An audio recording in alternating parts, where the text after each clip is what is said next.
Washington Republicans are moving toward passing a 2-week stopgap measure to avoid a looming government shutdown, but the path in the coming weeks is treacherous, with obstacles on both sides of the aisle as lawmakers push their own priorities, some unrelated to government spending. With government funding set to expire at the end of Friday, Republicans are aiming to buy more time so they can negotiate over a long-term spending package. The task is complicated by a feud between President Trump and Democrats, whose votes Republicans need to secure passage, and measures on the politically fraught issues of immigration and the Affordable Care Act.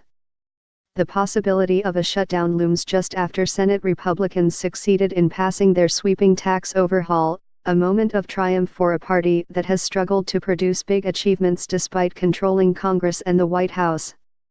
But promises made to secure passage of the tax bill could further complicate negotiations on government funding, and any failure at the fundamental task of keeping the government running would swiftly undercut Republicans' display of progress.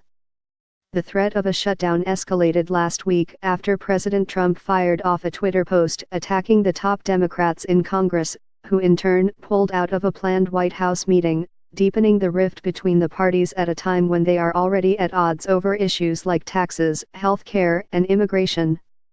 Republicans' stopgap spending measure would extend government funding through December 22. On Sunday, the Senate Majority Leader, Mitch McConnell of Kentucky, tried to play down fears about a coming crisis.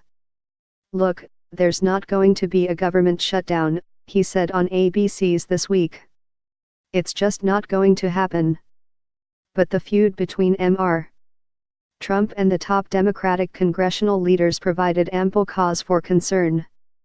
The acrimony is a stark change from just a few months ago, when Mr. Trump sided with those leaders, Senator Chuck Schumer of New York and Representative Nancy Pelosi of California, on a short-term deal to fund the government and increase the debt limit.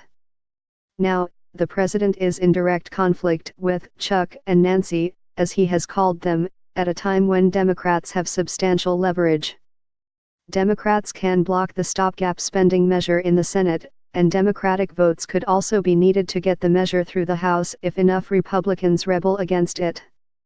Any long-term spending package would also need Democratic votes. Citing the power that Democrats hold under Senate rules, Representative Trent Franks, Republican of Arizona, complained last week that his party was being forced, despite having majorities in both houses, to produce basically a Democrat document. "It's an untenable, unworkable thing, and it's a hell of a way to run a railroad," he said. The stopgap spending measure would provide more time for negotiations between the two parties over raising strict spending caps that were imposed in 2011 as they try to work toward a long-term spending deal for the 2018 fiscal year, which began October 1.